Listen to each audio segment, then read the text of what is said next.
bautizados, recibimos gratuitamente dones y bendiciones de Dios. Como miembros de la iglesia, tenemos un compromiso de apoyarla y servirla en los más necesitados.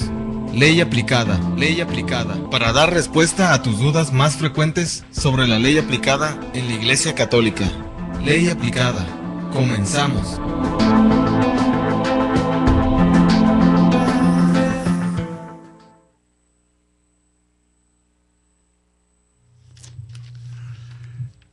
Vamos a contestar algunas preguntas que hicieron la vez pasada. Tal es la de doña María de la Luz de Otay, que menciona que la gente puede confesarse por lo menos una vez al año, pero ¿puede comulgar? Bueno, significa que si está en gracia, claro que puede comulgar. Si no tiene algún pecado importante, puede comulgar. Mientras no tenga faltas graves, o pecados mortales o faltas por lo menos graves, pues puede seguir comulgando, ¿verdad? Para eso puede hacer algún acto de contrición, decir alguna oración antes de comulgar, en fin, pero no necesita confesarse, no necesita práctica confesarse más que obligatoriamente una vez al año sobre los pecados mortales, y claro, para poder comulgar se supone que se está en gracia, a menos que haya, pues como hemos visto, las dos excepciones, la absolución comunitaria o el acto de contrición por motivos importantes. Así es que sí se puede comulgar desde la antigüedad, que era tan estricta la confesión, mientras no hubiera un pecado grave se podía comulgar.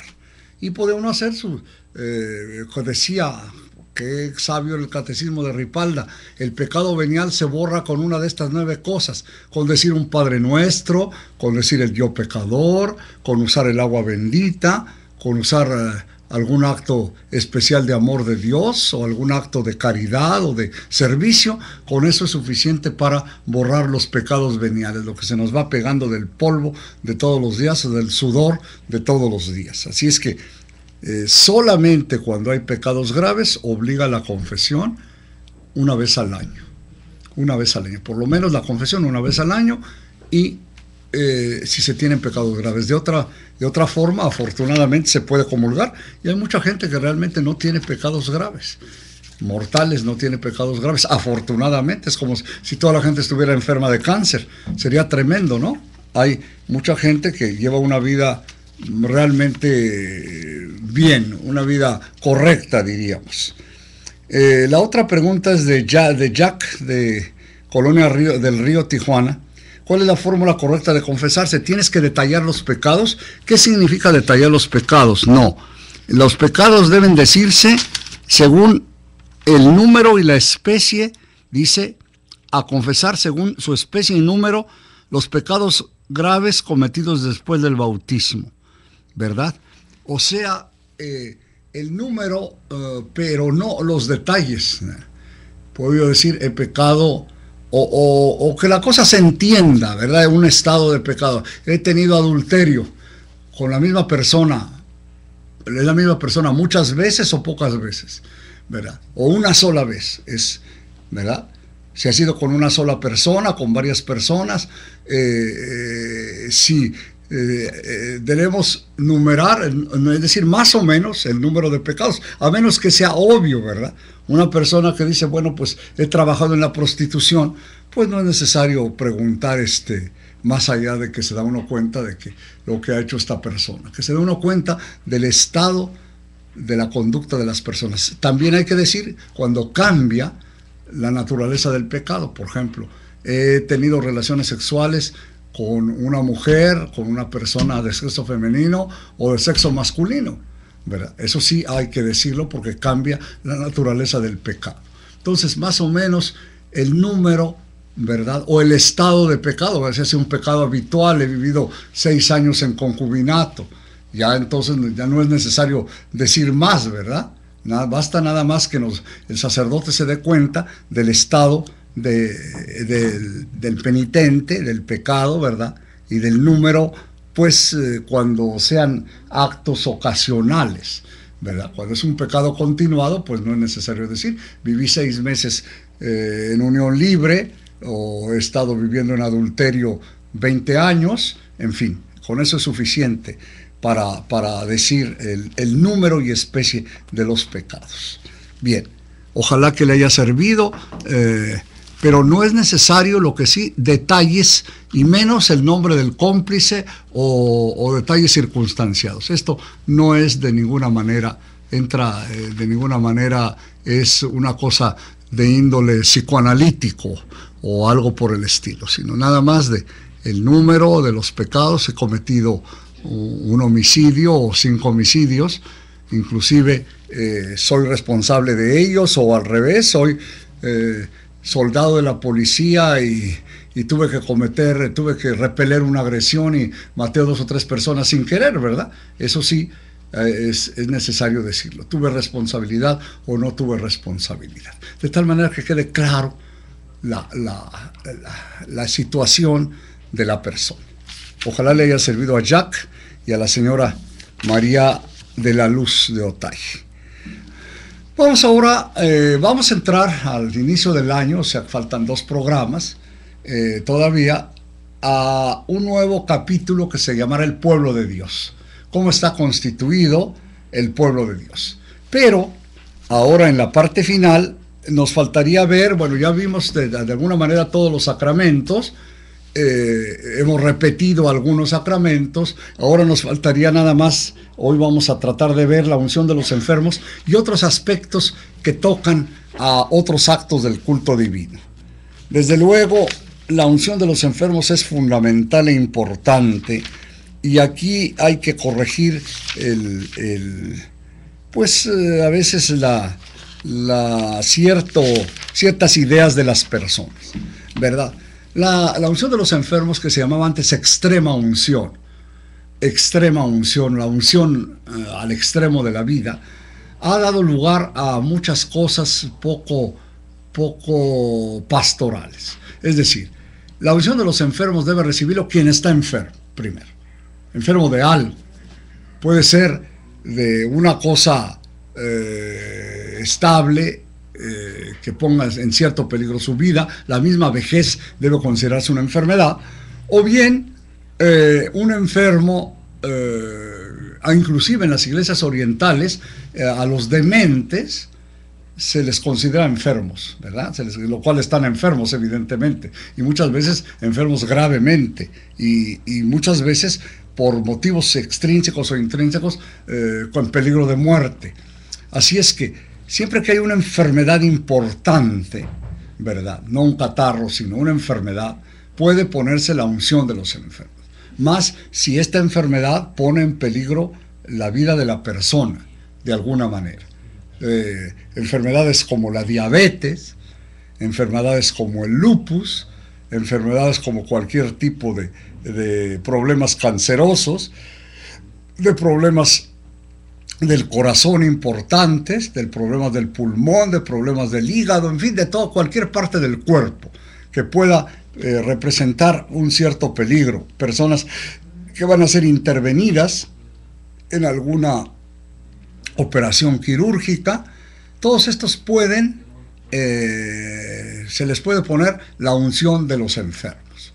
Y ojalá, es un sacramento que yo los exhorto, que no lo descuidemos, ¿verdad?, sino que toda nuestra familia y nosotros estemos siempre, cuando tengamos alguna enfermedad, pensar primero en Dios y pensar en los sacramentos, la confesión, la comunión y la unción de los enfermos. ¿Qué personas, por ejemplo, se les descuida con frecuencia? Pues todos los ancianos, ¿verdad?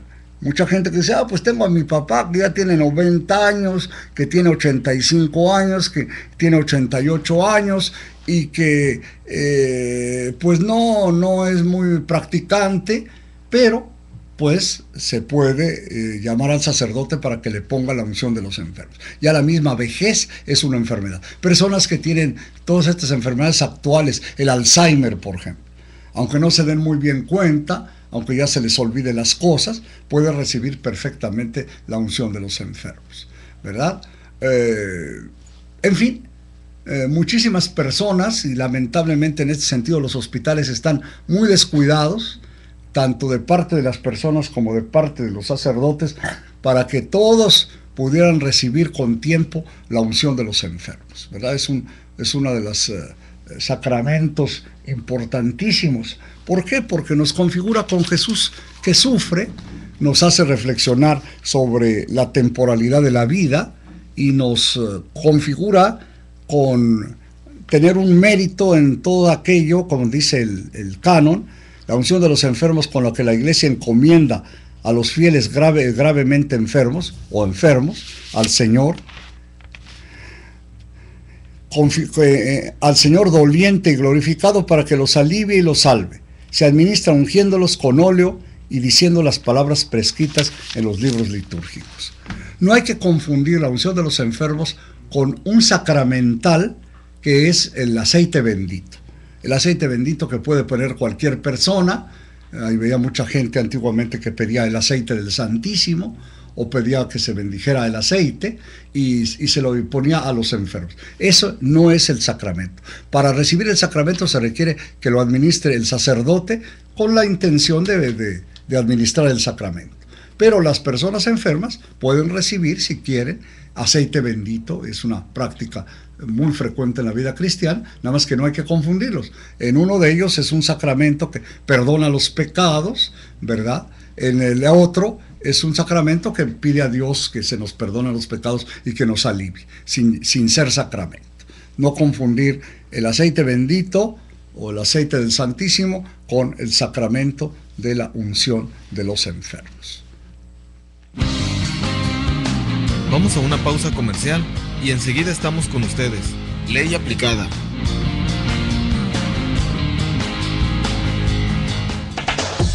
Koinonia Radio, contáctanos 622-8962 en Tijuana, 866-228-4305 sin costo desde Estados Unidos y desde el interior de la República, marca 01800-788-7606. Puedes también consultar nuestras páginas www.comunidadkoinonia.com y www.tjcatólico.com.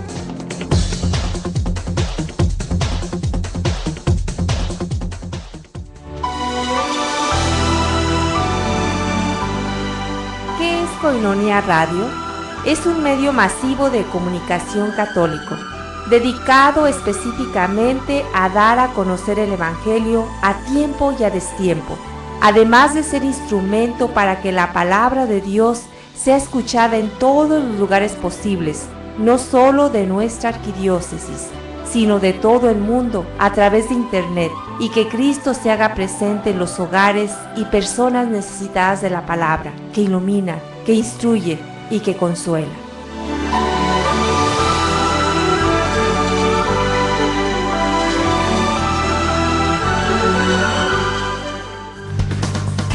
Sammy's Bakery apoyando a Koinonia Radio. Por cada donación que hagas en Sammy's Bakery de $10 o más para el sostenimiento de Koinonia Radio, te regalarán un pan y un café. Solo tienes que entregar tu aportación en un sobre con los siguientes datos: nombre, dirección, teléfono y fecha de cumpleaños, y entregarlo en Sammy's Bakery. Estamos ubicados en 6181 Imperial Avenue, San Diego, California, 92114. Haz tu donación ya. Sammy's Bakery apoyando a Koinonia Radio.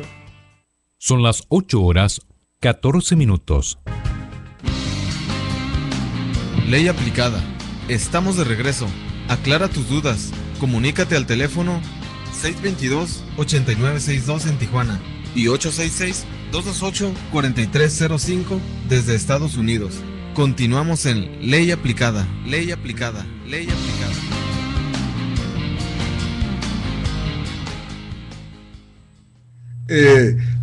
Ayuda mucho que últimamente, estos últimos años en las parroquias, hay misa de enfermos, donde el sacerdote pone la unción de los enfermos, se congregan 1, 2, 3 veces al año o una vez al mes los enfermos de la parroquia, ¿verdad? O los enfermos que vayan a aquella celebración y puedan recibir la unción de los enfermos. Si uno realmente hiciera la unción de los enfermos sobre tanta gente que está realmente enferma, tendría uno que verdaderamente llenar el calendario de celebraciones de este tipo, ¿verdad? Ojalá que proliferen para precisamente que la gente esté preparada, que no le toque su muerte como una sorpresa, y además porque acordémonos que el sacramento de la unción de los enfermos tiene también un efecto, cosa que la gente lo olvida, para sanar, inclusive prodigiosamente, si Dios lo quiere.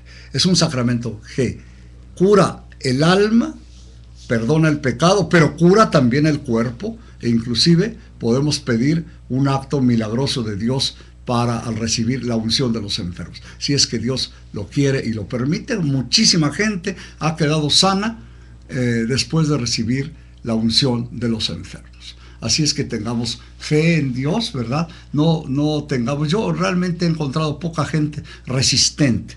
De toda mi vida larguísima, y que tantas veces he puesto el sacramento de la unción de los enfermos porque he tenido muchísimos hospitales, solo he encontrado resistencia en alguna vez, hasta eso, en una jovencita, que seguramente le habían dicho que si recibía la unción de los enfermos se iba a morir, porque recibía los otros sacramentos, pero no quería recibir la unción de los enfermos. Y él, por ese prejuicio de que le decían a la gente que si lo recibía se podía morir, ¿verdad? Pues todos nos podemos morir, ¿verdad?, por recibir cualquiera de los sacramentos, la comunión o la confesión, pero no se trata de esto. Se ve un poco con tonos supersticiosos. Sobre la unción de los enfermos a veces hay ciertos tonos supersticiosos que han existido a través de la historia. Bien, bueno, pues eso es lo que tendríamos que decir, y los exhortamos también este año de la fe a que si tienen algún anciano, alguna persona que no ha recibido la unción de los enfermos, pues que busque con tiempo. Yo me ofrezco para ello, si me hablan por teléfono, como siempre, al 621-8355, Padre Raúl Soto, de ir sin costo alguno a ver a su enfermo, con tal de que pasen por mí, porque ya en la actualidad soy grande y me cuesta muchísimo trabajo llegar a las direcciones. Pero si pasan por mí o nos ponemos de acuerdo de vernos en algún punto importante, yo iré con todo gusto, ¿verdad?, a atender a su enfermo o a sus enfermos en esta línea. No falta alguno, aunque no sean de la parroquia en que yo vivo, sino en cualquier parte aquí de Tijuana, o de la diócesis, o de las diócesis incluso vecinas, con todo gusto. Bien, vamos a ver algunos puntos antes de entrar a ver el pueblo de Dios el año entrante, algunos puntos interesantes, aclaratorios, ¿verdad?, sobre el culto divino, sobre ciertas cosas que son leyes eclesiásticas. Bueno, en primer lugar, una cosa importante que debe quedar claro, una idea clara y distinta, como dirá Descartes, es, por ejemplo, los días de precepto. Los días de precepto y los tiempos, los días de penitencia en la iglesia. Antiguamente, el pueblo de Dios lo tenía muy claros porque pues, la tradición formaba perfectamente a la gente practicaba, y en la parroquia siempre había obligación de decir los días de precepto. Dice, ¿cuáles son los días de fiesta? ¿Cuáles son los tiempos sagrados? Bien, dice el canon 1246, el domingo en el que se celebra el misterio pascual por tradición apostólica ha de observarse en toda la iglesia como fiesta primordial de precepto. Ha de observarse como fiesta fundamental de la vida cristiana. Eso que nos pide la iglesia, de que asistamos cada domingo a la celebración eucarística. Y además deben observarse otros días que están aquí numerados, que son 11 días para México, 10 días para la Iglesia Universal, 11 para México, pero de los cuales los países, las autoridades religiosas de los países, las conferencias episcopales pueden dispensar de algunos de estas fiestas de precepto, como sucede en México. ¿Cuáles son las fiestas que obligan de precepto? Son la Navidad, viene la Navidad, el Año Nuevo, viene el Año Nuevo, son 2 días de precepto. Acabamos de tener la Virgen de Guadalupe para México. ¿Y qué otras fiestas? La Epifanía, es decir, los Santos Reyes, la Ascensión del Señor, el Corpus Christi, en México es de precepto. O sea, en México ya cumplimos los 4. La Virgen de Guadalupe, La Navidad, el Año Nuevo y el Corpus. La Inmaculada Concepción, la Asunción de la Virgen, 15 de agosto. 8 de diciembre, la Inmaculada Concepción. San José, 19 de marzo. San Pedro y San Pablo, 29 de junio. Y todos los santos, 1 de noviembre. Lamentablemente, o yo digo lamentablemente, se han dispensado el precepto, aunque yo intervine en esa legislación. Ahora lo digo ya después, post factum, de 25 años o 30 años, creo que no fue lo más acertado haber dispensado el precepto de estos días. Pero en fin, en México solamente obligan 4 días extras aparte de los domingos. En toda la Iglesia Universal pueden variar a estas 10 fiestas, inclusive una más como en México, que son 11, y las conferencias episcopales, los obispos de cada país dispensan, han dispensado o no de estas fiestas. Son días diferentes. Por ejemplo, los días de guardar en Estados Unidos, acaba de pasar el 8 de diciembre, ellos lo tienen de guardar. El 1 de noviembre también es día de fiesta para ellos. En fin, cada país ha delineado y definido cuáles son las fiestas de precepto. Dice aquí, lo que habíamos dicho, sin embargo, la conferencia episcopal, previa aprobación de la sede apostólica, puede suprimir o trasladar al domingo alguna de estas fiestas de precepto. Puede suprimir o trasladar al domingo, ¿verdad? Yo, así ya por mi experiencia, yo diría que la Ascensión y la Epifanía deberían conservarse en su lugar, ¿verdad? Aunque no fueran de precepto, pero conservarlos en su lugar y darles relevancia. La conferencia episcopal tenía la intención de que no se perdieran estas fiestas, ¿verdad? Que aunque no fueran de precepto, pues las personas las siguiéramos celebrando. Pero esto es muy difícil. Al poco tiempo la gente se olvida, ya no se nos olvida en las parroquias, no se nos avisa, y por consiguiente pasan a ser fiestas que están condenadas al olvido. Lamentablemente, porque hay unas teológicamente fundamentales, como puede ser San Pedro y San Pablo, como pueden ser todos los santos, ¿verdad?, que son teológicamente muy importantes. Bien, el domingo y las demás fiestas de precepto, los fieles tienen la obligación de participar en la misa. Ya sabemos que se puede participar un día antes, el día anterior también, en la tarde, en la noche, y se abstendrán de aquellos trabajos y actividades que impidan dar culto a Dios, gozar de la propia alegría del día del Señor o disfrutar del debido descanso de la mente y del cuerpo. El día de precepto, anterior a cualquier legislación de la revolución o de las revoluciones, queridos hermanos, es un día dedicado al Señor, un día religioso en que todos deberíamos de procurar guardar en lo posible. Las personas que por motivos de trabajo u otros no pueden guardarlo, deberían preocuparse de qué manera suplir esta importantísima celebración, ¿verdad? Ya sabemos que las legislaciones muy avanzadas, como puede ser Canadá, si tú exiges que no se te puede obligar a trabajar los días festivos de tu religión, es legal y puedes exigir que no te pongan a trabajar, ¿verdad? Que no te pongan a trabajar, por ejemplo, trabajar los Viernes Santo o trabajar simple y sencillamente. La gente puede decir, yo no quiero trabajar, y no hay ninguna sanción por motivos religiosos. Para mí, o en mi religión, es muy importante esta celebración. Como a los judíos en todo el mundo no se les puede citar en sábado, ¿verdad? Nada más que los judíos se dan a respetar, y parece ser que los cristianos no nos damos a respetar.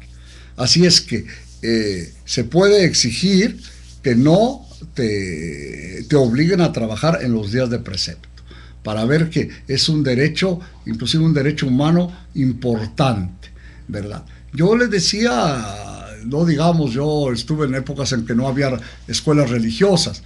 Cuando comenzaron de nuevo las escuelas religiosas, sin embargo, cumplían con el precepto en todos estos días. Yo fui al Instituto México, allá por los años 50, un poco antes, y guardábamos los días de precepto, ¿verdad? Ahora ya ni las escuelas católicas guardan los días de precepto, ¿no? Es una pena, ¿no? Le hacían los hermanos, veían la manera de que no se buscaban los días extras que se le da a cada escuela como derecho para no laborar, y así, y se cumplía con todas estas prescripciones. Ahora nos hemos olvidado muchísimo de esto, hemos descuidado los días de precepto, tanto en el ámbito de la iglesia como en el ámbito, no digamos civil, ¿verdad? Que no tiene por qué guardarlos. Pero, por ejemplo, la Virgen de Guadalupe se podía pedir por una tradición mexicana que impuso con los congresos constituyentes anteriores a 57, o inclusive en 57, porque el señor Juárez, don Benito Juárez, respetó el 12 de diciembre, ¿verdad? Y si a esas fuéramos, de que la Navidad y el Año Nuevo son fiestas religiosas, pues también nos lo quitaría el gobierno, lo cual sería totalmente ilógico, ¿verdad? Totalmente ilógico. O el 1 del año. Así es que tenemos que estar cuidadosos más bien en exigir como ciudadanos en nuestros diversos ámbitos a que se respeten las fiestas de precepto, en lo posible, en lo posible. La que veo un poco más difícil, la del 12 no la veo difícil, es el Corpus Christi, pero podría ser el 1 de noviembre, ¿verdad? Aunque está dispensada la fiesta, fácilmente el día como de hecho muchísimas veces se da el día de difuntos. Antes las legislaciones sindicales y las legislaciones laborales daban estos días, pero nos las han quitado y nadie ha protestado.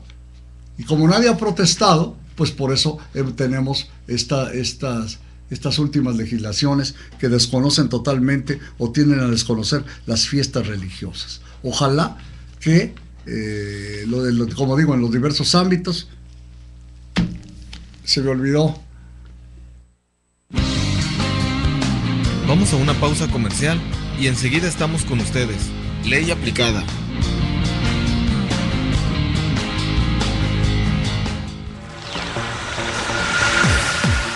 Koinonia Radio necesita de tu apoyo. Ayúdanos en la evangelización. Si estás en Estados Unidos, haz tu aporte en Jam Jam Donuts. Presenta tu donativo por mes de $10 en un sobre con los siguientes datos: nombre, dirección, número de teléfono y fecha de nacimiento. Una vez entregado el sobre, recibirás una dona y un café gratis, una calcamonía para tu automóvil, un tríptico del rezo del rosario y un rosario, y por $1 más, llévate el folleto de oración de Koinonia Logos. Jam Jam Donuts, ubicado en 482 West San Isidro Boulevard. Jam Jam Donuts, relájate y disfruta de un rico café y una deliciosa dona. Apoya la evangelización. Koinonia Radio, alzando la voz para evangelizar.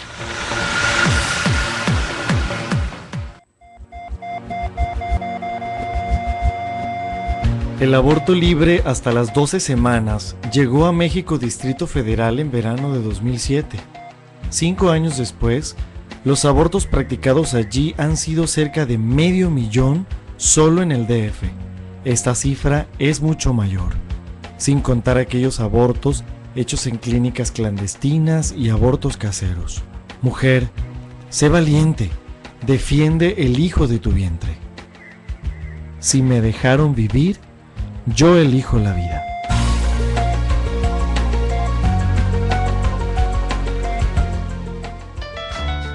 Tú puedes ser distribuidor del folleto La Palabra Eucarística, antes Koinonia Logos, el cual contiene las lecturas de la misa diaria y una reflexión escrita por el Padre Jeff. Este folleto puede ser una excelente ayuda para tu oración diaria a la luz de la palabra, y al mismo tiempo estarás apoyando a Koinonia Radio para su sostenimiento. Comunícate al 622-8962, al celular 664-399-2170 o al radio 125*1332-67*7 y entérate cómo.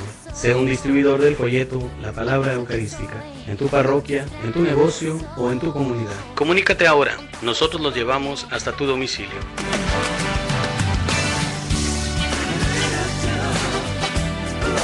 Son las 8:30.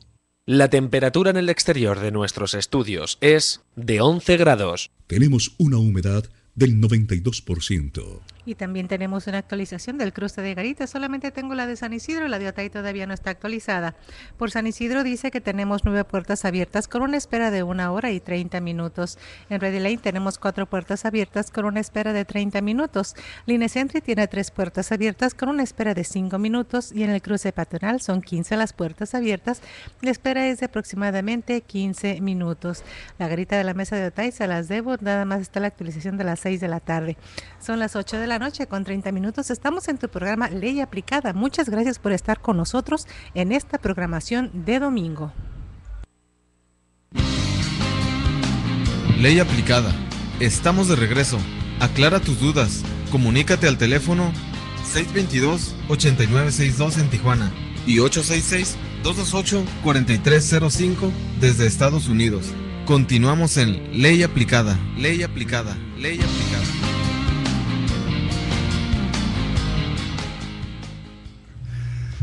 Como decíamos, el guardar las fiestas depende del aplomo de las personas, de los ciudadanos. Cuando yo era niño, que no había escuelas religiosas, fui a una escuela laica, querían hacer el gobierno que asistiéramos en la Semana Santa. Pero nuestros papás, por lo menos mis papás, me dijeron, a ti te reprueban, a ver, no te preocupes, no vas a ir a la escuela y punto. Y ya, no pasaba absolutamente nada. Pero eso, por eso depende de la convicción de las personas. Como digo, los hebreos, por ejemplo, tienen en todo el mundo una serie de dispensas de sus días fundamentales, ¿verdad? Comenzando con el sábado, para no presentarse a juicio.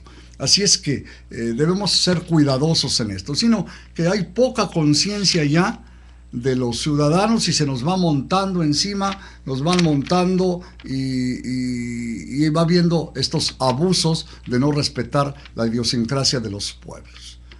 Desde luego también ver la manera de guardar, de alguna manera no trabajar, o el trabajo que hagamos que lo tengamos que hacer necesariamente porque trabajamos ahí, porque trabajamos los días domingos en los hospitales o los soldados, etcétera. En lo posible, ¿verdad? Nos obliga cuando podamos, ¿verdad? Yo a veces les decía a algunos, bueno, si no puedes ir, ¿por qué no vas un día entre semana a misa? Si no puedes ir realmente sábado y domingo porque estás trabajando, ve un día en la semana, ¿verdad? Un martes, un miércoles, el día que tú quieras, pero que no descuides este mandato del Señor, ¿verdad? Tan importante en el Antiguo Testamento de guardar el sábado, como para nosotros guardar el domingo en espíritu. Luego, el Canon 1248 dice que el precepto de participar en la misa asiste quien se celebre en un rito católico, donde quiera, tanto en el día de la fiesta como el día anterior, ¿verdad? La víspera cumple con el precepto de la misa. También podría cumplirse con los ortodoxos, ¿verdad? En lugares donde no hay una iglesia católica, con los ortodoxos clásicos orientales, las iglesias orientales ortodoxas y las iglesias bizantinas. Se podría porque tienen sacerdocio válido, ¿verdad? Y dice esta cosa también para toda colonia o lugar alejado de las capillas y de las iglesias. Cuando falta el ministro sagrado u otra causa grave hace imposible la participación en la celebración eucarística, se recomienda vivamente que los fieles participen en la liturgia de la palabra, ¿verdad? Hay muchos ministros extraordinarios en esta línea. Si ésta se celebra en la iglesia parroquial o en otro lugar sagrado, conforme a lo prescrito por el obispo diocesano, o permanezcas en oración durante el tiempo debido personalmente en familia o en grupos familiares. Esto podría rezarse el rosario, como se hacía antiguamente en tantos lugares que no había misa. Por algún motivo se rezaba el rosario, generalmente se rezaba el rosario solemnemente, y con esto la gente suplía de alguna manera la participación en el día domingo. Ahora con la liturgia de la palabra o de alguna otra celebración, de tal manera que no pase desapercibido el domingo, que es el día del Señor. Ha habido grandes intervenciones en la Unión Europea y donde quiera para guardar el domingo. El Concilio Vaticano II dice que es algo fundamental guardar el sistema de 7 días de la semana, uno de los cuales es descanso, el día del Señor, ¿verdad? Este es importantísimo y fundamental. Luego tenemos los días de penitencia, que lamentablemente se han olvidado totalmente, lamentablemente, ¿verdad? ¿Cuáles son los días de penitencia? Bueno, en la Iglesia Universal, en el rito latino, son días y tiempos penitenciales todos los viernes del año y el tiempo de Cuaresma. Tiempos penitenciales son la Cuaresma y los viernes del año. El Adviento ya no es tiempo penitencial. Es tiempo de preparación, pero no es tiempo penitencial. Es decir, un tiempo propiamente para hacer penitencia. Los viernes del año y toda la Cuaresma. Ahora, respecto a ciertas prácticas penitenciales que son la abstinencia de carne y el ayuno, en realidad es muy restringido, ¿verdad? Todos los viernes, esta es ley universal y la hemos olvidado lamentablemente. Con eso de que se puede cambiar, hemos olvidado mucha gente, inclusive en las casas religiosas, de monjitas o de sacerdotes, hemos olvidado esta prescripción. Todos los viernes, a menos que coincidan con una solemnidad, una fiesta de primera clase, como ahora coincidió el 12 de diciembre, ¿verdad? O alguna fiesta especial que cae en viernes, el Sagrado Corazón o alguna fiesta de guardar, entonces debe guardarse la abstinencia de carne. Todos los viernes del año, normalmente debe guardarse la abstinencia. En México, pero está mal interpretado, se puede cambiar, pero no se puede cambiar en una manera que olvidemos la prescripción, que se puede cambiar siempre. Como una excepción, sí podemos cambiarlo por algún motivo justo, simple y sencillamente porque vamos de viaje o porque hoy tenemos una fiesta en casa, ¿verdad? Y va a haber fiesta y es el santo de Juanito o de Paquita y le van a hacer su fiesta. Bueno, puede cambiarse, ¿verdad? Por un acto de amor de Dios, por otro acto de penitencia, pero que no se nos olvide, porque si lo cambiamos todos los viernes, vamos a perder la costumbre, que es lo que pasó, que es lo que ha pasado, lamentablemente sin querer, se ha perdido la abstinencia de los viernes, porque como nadie la guarda, pues ya ¿quién le enseña a los demás a guardarla? ¿Verdad? En este sentido es una ley que prácticamente se ha acabado, ¿verdad? Se ha acabado sin querer, por meter precisamente la excepción como regla de conducta. Es decir, la excepción es una excepción extraordinaria, pero no es que perdamos la prescripción, o sea, que perdamos la ley de la abstinencia. Lamentablemente, como digo, ya casi nadie sabe que todos los viernes del año es abstinencia. Especialmente guardar los de Cuaresma, ¿verdad? Los de Cuaresma, que son muy importantes, que el pueblo tiene una grande tradición, ¿verdad? Y eso sí, todavía el pueblo conserva mucho guardar los viernes de Cuaresma. Y como una prescripción así global, el miércoles de ceniza y el viernes santo son días de ayuno y abstinencia. Que también el ayuno, qué poca gente lo guarda, ¿verdad? Aunque hay que saber que nada más deben guardarlo la gente que tiene de 18 años a 59, a 60 años. De 18 a 60 años. Son los que deben guardar el ayuno 2 días al año, es muy poquito. ¿Qué significa el ayuno? Pues hombre, comer bien una vez al día y en la mañana una cosita, un tecito con un panecito, alguna cosa sencilla, y en la noche también alguna cosa sencilla, que no sea la cena normal, sino una cena muy moderada, ¿verdad? Nada más para que el estómago no se quede sin algo de tener algo, ¿verdad? Una comida bien hecha al mediodía, a la hora que acostumbra la gente, en eso consiste la abstinencia, el ayuno, en una sola comida, con 2 pequeñas colaciones, ¿verdad? Es mínima, en el desayuno, como digo, té o café y un panecito, o leche, un poco de leche y un panecito, y en la noche también alguna cosa semejante. En cambio, la abstinencia es no comer carne. No comer carne, estos 2 días sí son sagrados, y todos los viernes del año, pero más especialmente los días de Cuaresma. El haber permitido la conferencia episcopal, yo participé en esa relación, ha hecho que la gente haya olvidado y haya decaído el precepto. Prácticamente nadie se acuerda más de esta prescripción, que sigue siendo valedera porque sigue siendo en el código, ¿verdad? Dice aquí, la ley de abstinencia obliga a los que han cumplido 14 años, las del ayuno a todos los mayores de edad hasta que hayan cumplido 59. Todos los ancianos como yo ya no estamos obligados. Cuiden, sin embargo, los pastores de almas y los padres que también forman un auténtico espíritu de penitencia a quienes no están obligados al ayuno y la abstinencia.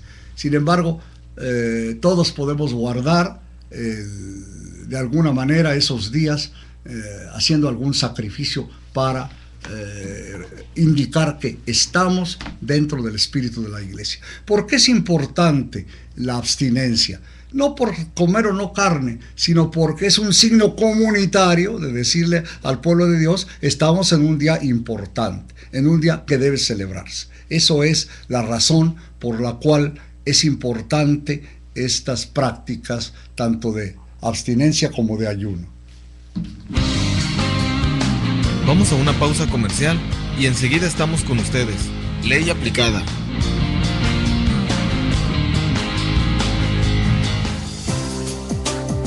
La voz del arzobispo metropolitano, don Rafael Romo Muñoz, en Coinonía Radio. Atiende la llamada del Buen Pastor. Todos los lunes, de 8 a 9 de la noche. Él es el Buen Pastor que va en busca de la oveja extraviada. Lunes, de 8 a 9 de la noche. Escucha a don Rafael Romo Muñoz, arzobispo de nuestra arquidiócesis. Mi pastor, mi Señor, ¿cómo escapar de tu rostro si del alma no? ¿Quieres hacer algún comentario al señor arzobispo metropolitano, don Rafael Romo Muñoz? Contáctalo. Este es su correo electrónico: elbuenpastor@comunidadcoinonia.com. Pregunta, comenta, aclara tus inquietudes. Don Rafael Romo Muñoz espera tus comentarios. elbuenpastor@comunidadcoinonia.com. Coinonía Radio. Coinonía Radio. La Iglesia tiene una misión, la de continuar la obra de Jesús, y esta misión es nuestra. Aprende a discernir cuál es tu trabajo como laico en la Iglesia. Te esperamos los lunes en el programa El Reino de Cristo. Conduce Ángel Palacios. Consulta también tu página www.comunidadcoinonia.com. Hagamos presente el reino de Cristo en la humanidad.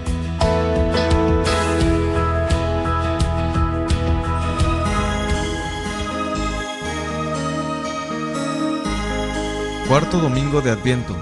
El anuncio del nacimiento de Jesús, hecho a José y a María. Las lecturas bíblicas y la predicación dirigen su mirada a la disposición de la Virgen María ante el anuncio del nacimiento de su Hijo, y nos invitan a aprender de María y a aceptar a Cristo, que es la luz del mundo.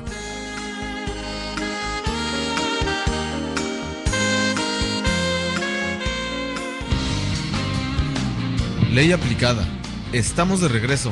Aclara tus dudas. Comunícate al teléfono 622-8962 en Tijuana y 866-228-4305 desde Estados Unidos.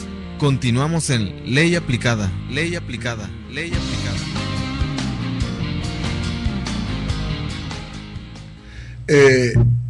¿Por qué pueden ser importantes estos signos? No en sí mismo por comer o no carne, que ya como San Pablo lo dice, ¿verdad?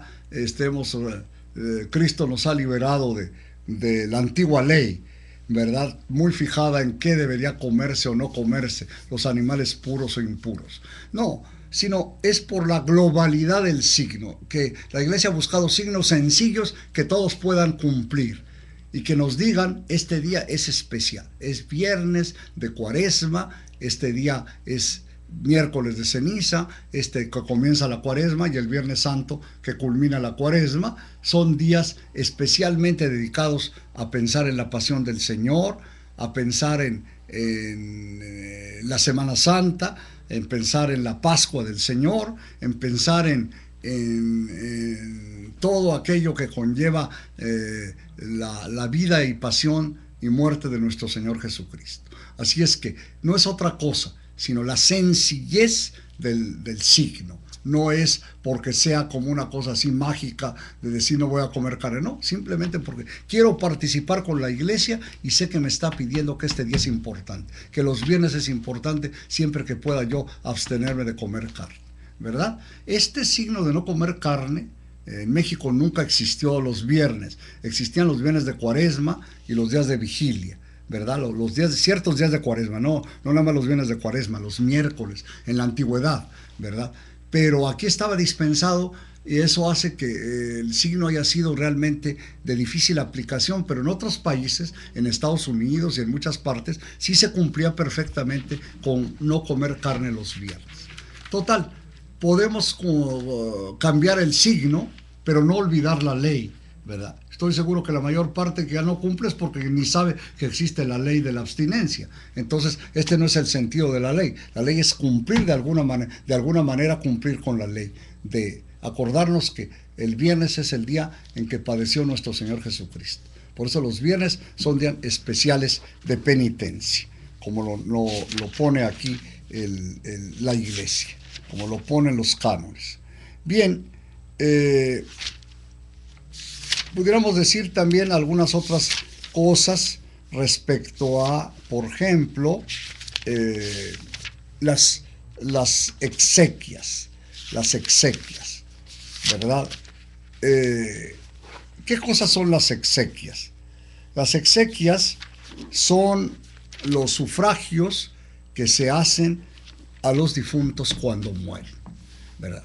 Que es una obligación grave tanto para el párroco como para los deudos, ¿verdad? ¿En qué consisten las exequias? Bueno, pues en enterrar al difunto, cremar al difunto, si queremos ahora, ¿verdad? Aquí lo dice claramente, que dice el canon 1173.3. La Iglesia aconseja vivamente que se conserve la piadosa costumbre de sepultar los cadáveres de los difuntos. Sin embargo, no prohíbe la cremación, a no ser que haya sido elegida por razones contrarias a la doctrina cristiana. La cremación la comenzaron a tomar a ciertas sectas, a católicas, y en contra de la iglesia. Por eso es que estuvo prohibida en un tiempo, hace muchísimos años que ya no está prohibida, y que los fieles podemos elegir, como yo así lo he escrito para mi testamento, ser cremado, ¿verdad? Y ser depositadas mis cenizas en la Basílica de Guadalupe, de donde soy canónigo. Así es que cada fiel puede dejar sus instrucciones respecto a lo que debe hacerse cuando muere. Así es que tenemos que la iglesia, aunque aconseja, no prohíbe la cremación. En la actualidad se puede cremar, todavía mucha gente pregunta esto. Ahora, las exequias eclesiásticas generalmente son, aparte del funeral, es el funeral, ¿verdad? El funeral que conlleva la misa, ¿verdad? Conlleva la misa y luego la celebración de las exequias, del entierro o de la cremación. En realidad, ¿cómo se hacía antes? Bueno, pues llevaban el cadáver a la iglesia, ¿verdad? Se celebraba la misa y se llevaba al cementerio. Ahora se lleva la cremación y luego se puede decir otra misa sobre las cenizas. Ya teniendo las cenizas al otro día, es muy frecuente que se haga esto. El entierro antiguamente era muy estricto, es decir, aquellos fieles que no se separaban de la iglesia, que no vivían en comunión con la iglesia, que se habían negado a confesarse, ¿verdad?, que no se habían reconciliado con la iglesia, pues no eran sepultados en sagrado, ¿eh? Recuerden ustedes la canción del hijo desobediente: lo que le pido a mi padre es que no me entierre en sagrado, que me entierre en tierra bruta donde me trille el ganado, ¿eh? Al contrario, en aquellos tiempos anteriores a la secularización de los cementerios, los fieles solamente se sepultaban en el cementerio. Todos los que morían separados de la iglesia, inclusive los niños que no estaban bautizados, se buscaba otro cementerio, otro lugar donde se enterraran, inclusive en su casa, ¿verdad? Hay muchos países, ¿no?, o muchos estados en Estados Unidos donde la gente puede tener su propio cementerio, ¿verdad? Por ejemplo, en Arkansas, me acuerdo, que son fincas muy grandes, fincas de tipo campesino, y tienen su sección, ¿verdad?, en cierta parte de la finca, grandísima, donde se entierran los difuntos, ¿verdad? Eso depende de las leyes particulares de cada estado. En México estaba prohibido eso, aunque ahora ha habido excepciones, ¿verdad? Pero está controlado todo por la autoridad civil, ¿verdad? Así es que luego las exequias deberían hacerse normalmente, aunque pueden hacerse en otros lugares, en la propia iglesia parroquial. En la iglesia parroquial es un lugar privilegiado para celebrar las exequias, ¿verdad?, de los difuntos. Las exequias respecto, sí se acostumbraba antes a anotar, cuando llevaba el control la iglesia de todo esto, la iglesia anotaba en un libro especial todo esto de los bautismos, de los sacramentos, de las personas, inclusive de los difuntos. Dice, conforme al derecho particular. Ya no es una ley universal, pero sí el derecho particular. Bien, se pueden hacer las exequias también a los catecúmenos, a los que no hayan sido bautizados, pero que están en preparación de bautizarse, ¿verdad? Y también de los niños que mueren sin bautizar, pero que sus padres tuvieron el deseo de bautizarlos, ¿verdad? Se han de negar las exequias eclesiásticas, a no ser que antes hubieran dado una muestra de arrepentimiento. Es lo que decían, antes era durísima la iglesia en esta línea, a los notoriamente apóstatas, herejes o cismáticos, ¿verdad? Que decir, antiguamente era mucha presión, porque si quien estaba fuera de la iglesia, ni una oración tenía siquiera, estaba prohibidísimo esto. Segundo, a los que pidieron la cremación de su cadáver por razones contrarias a la fe cristiana, generalmente que pertenecen a alguna secta de índole esotérico. Tercero, a los pecadores manifiestos,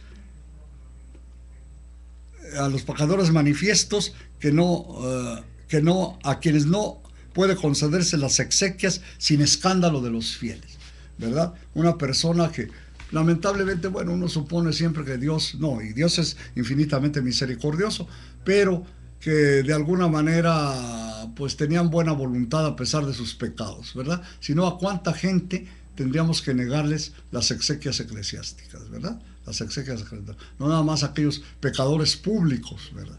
Una gente que tiene malos negocios, que todo el mundo sabe que se dedica a negocios negros, ¿verdad? O a cosas de tráfico de drogas, o alguna cosa totalmente incapaz de compaginarse con la vida cristiana, lógicamente debe negárseles. En caso de que surja alguna duda, hay que consultar al ordinario, ¿verdad? Aunque la iglesia ha cambiado mucho, yo, por ejemplo, no sé cómo estuvo el caso, especialmente de Pavarotti, ¿verdad?, que en Italia son muy delicados para esto, pero que la Santa Sede le concedió que se celebraran las exequias. Él era divorciado, todo el mundo lo sabía, pero pues a lo mejor se habrá confesado, habrá pedido perdón, habrá pedido reconciliado por la iglesia. No se dijo nada públicamente, pero sí en algunos medios causó extrañeza. Yo no sé realmente canónicamente cómo estuvo el caso, porque la Santa Sede mandó la orden de que se le hicieran las exequias, ¿verdad?, al obispo. Inclusive mandó una condolencia, la Santa Sede, para este maravilloso cantante, ¿no? No cabe duda que un cantante importantísimo, pero no por ser un cantante importantísimo, sino seguramente porque evidentemente que es gente que conserva la fe, y habrá habido algún motivo excepcional para que se le concediera las exequias. Últimamente la iglesia se ha mostrado muy benigna, y qué bueno, ¿verdad? Por ejemplo, con los suicidas antiguamente no se les permitía, pero ahora hay que considerarlos enfermos. Son enfermos y por consiguiente no tienen la capacidad, generalmente lo dice uno porque uno que trabaja enfermos mentales, se da uno cuenta que la mayoría que atentó contra su vida no quería atentar contra su vida, estaba en un momento de demencia, de locura. Así es que en este caso se dispensa fácilmente para que tengan las exequias eclesiásticas, es decir, la misa y se entierren en sagrado, se entierren con las bendiciones que da la Iglesia para todos los difuntos.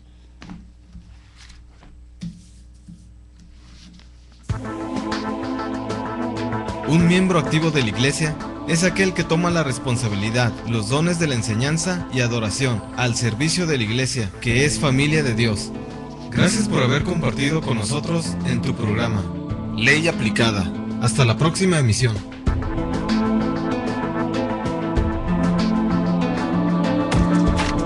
Estás escuchando Koinonia Media. No le cambies, enseguida volvemos.